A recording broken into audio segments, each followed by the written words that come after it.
tuned into Quick Charge, the high voltage podcast bringing you the top stories in electric vehicles and sustainable energy daily. And it's all powered by electric.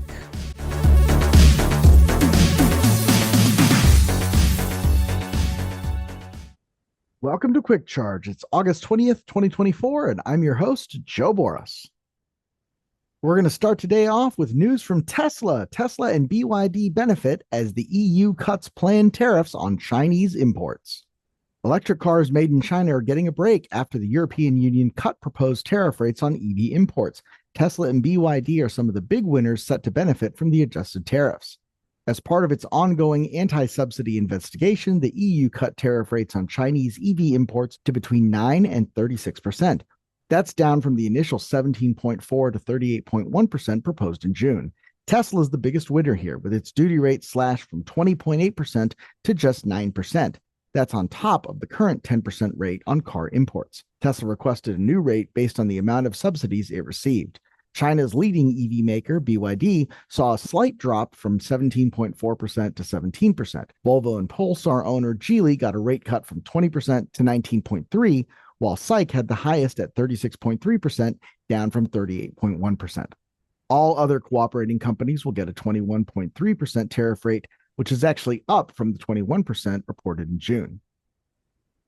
Those reduced tariffs are a good thing for Tesla too, because it's going to need to be able to sell all the vehicles it can make out of its new mega factory in China, which it's making significant progress on. Earlier this year, Tesla officially broke ground for the new project, saying that it's now aiming for production to start in the first quarter of 2025, which is still a fairly aggressive timeline.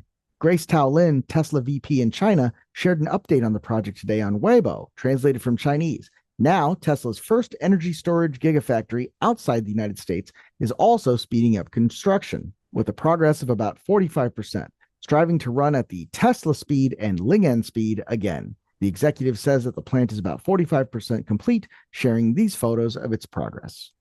It's not all good news for Tesla, however. A Tesla semi-truck caught fire on a highway near the California-Nevada border, according to the CAL FIRE Nevada Yuba Placer Unit. Despite frequent media reports, of course, there's no evidence that electric vehicles catch on fire at a higher rate than fossil fuel-powered vehicles. In fact, fossil fuel-powered vehicles like diesel, gasoline tend to start many more fires than electric vehicles. However, since they are a relatively new technology, they sometimes catch on fire for different reasons than gas-powered vehicles, usually a battery defect in something like the Chevy Bolt's case. Those instances should obviously be investigated and reported. And now we have news that a Tesla Semi, one of Tesla's Class 8 electric semi-trucks, has caught on fire near the Nevada border. The CAL FIRE Nevada Yuba Placer Unit first reported the fire, quote, Tesla electric commercial fire, hazardous material incident due to lithium-ion batteries involved, minimal spread to the vegetation with aircraft utilization to confine fire until it is safe to build control lines. No word yet about how the fire started, but no crash was reported. It's not even clear if the truck caught on fire first or the cargo, as the firefighter mentioned, quote, a lithium-ion battery fire, but Tesla's trucks are known to carry battery packs from Tesla's Nevada factory to its Fremont, California factory. The top comment so far by Doug T. reads, this fire response likely cost over $200,000 in state and local resources, but it was a good move to have an airdrop to mitigate the 1 megawatt of burning cells. I'm glad they were able to prevent a widespread forest fire that could have cost millions. Some may correctly point out that the energy in a gas tank is typically 3 times that in the battery of an equivalent range EV, but battery fires are significantly harder to extinguish than gas and diesel fires, and the fumes are often more toxic. At some point, I'm guessing that regulators will start limiting battery chemistry types or certification based on EV vehicle class and total kilowatt hours or mass. Battery safety testing and certification is still an evolving field in both tech and regulations, but clearly needs to be ironed out as soon as EV adoption increases and battery tech matures. Now, this is something we're seeing in fire departments across the country. We're also seeing this at racetracks, especially drag strips, which are often owned by smaller operations. They don't necessarily have the money to keep up to date with the latest fire extinguishing and fire safety materials, and they are struggling to keep up with all of the new and different battery technologies that are out there and some of the different chemistries that require different amounts of water or other chemicals to put out. At the end of the day, though, the fact is that EVs catch on fire at a significantly lower rate than internal combustion cars and ultimately have proven to be significantly safer as well. So I think it's important that while these are headline grabbing incidents, they do not accurately represent what's going on. For every Tesla semi fire that you've seen, there have been probably 100 diesel semi fires that you haven't read about. So you can do that research on your own. Go to the National Institute for Highway Safety, all that good stuff, and see what's going on.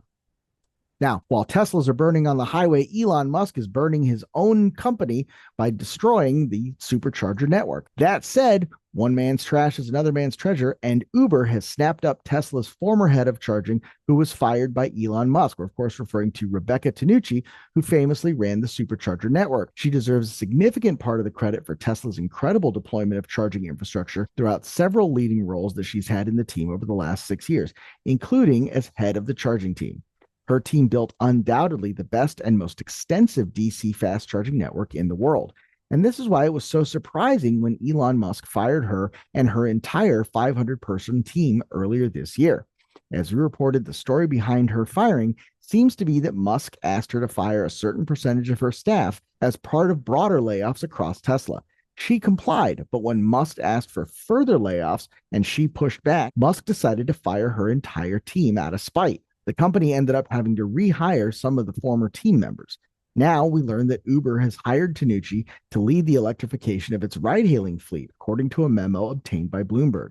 Uber is trying to completely electrify its global fleet by 2040 through many different programs to incentivize its drivers to go electric and the deployment of EV charging stations.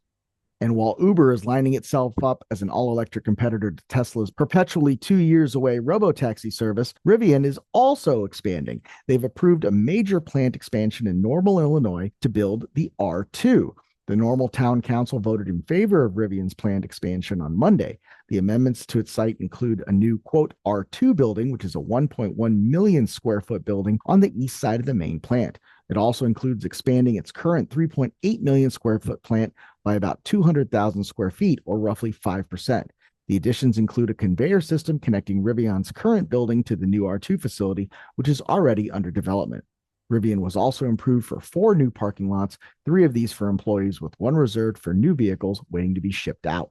And finally, I like to end these talking about energy, talking about sustainable energy, especially wind, solar, utilities, all that good stuff. Today is no different. We're talking about Maine, which was awarded the United States' first floating offshore wind research lease. The Bureau of Ocean Energy Management was awarded the U.S. first floating offshore wind energy lease to the state of Maine. The lease area covers 15,000 acres and is 28 nautical miles off the shore of Maine and the U.S. outer continental shelf. It could allow for the deployment of up to 12 floating offshore wind turbines capable of generating up to 144 megawatts of clean energy. The research array will allow the state, the fishing community, wildlife experts, the offshore wind industry, and other stakeholders to conduct in-depth studies and thoroughly evaluate floating offshore wind as a renewable energy resource in the region. The research conducted will evaluate floating offshore wind's compatibility with existing ocean uses and assess its potential effects on the environment, supply chains, and job creations. Dan Burgess, director of the Maine Governor's Energy Office, said, "Harnessing the abundant clean power generated by offshore wind in the Gulf of Maine will grow Maine's economy, reduce carbon emissions, and help the state reach 100% clean energy by 2040. Already a pioneer in a floating offshore wind, the lease will further the state's ongoing research by providing critical, firsthand experience with the first multi-turbine floating wind array in the United States." That's all I've got for today, August 20th. If you really want to hear more about floating wind turbines and other projects that do not bother right whales in the slightest, be sure to like and subscribe for more.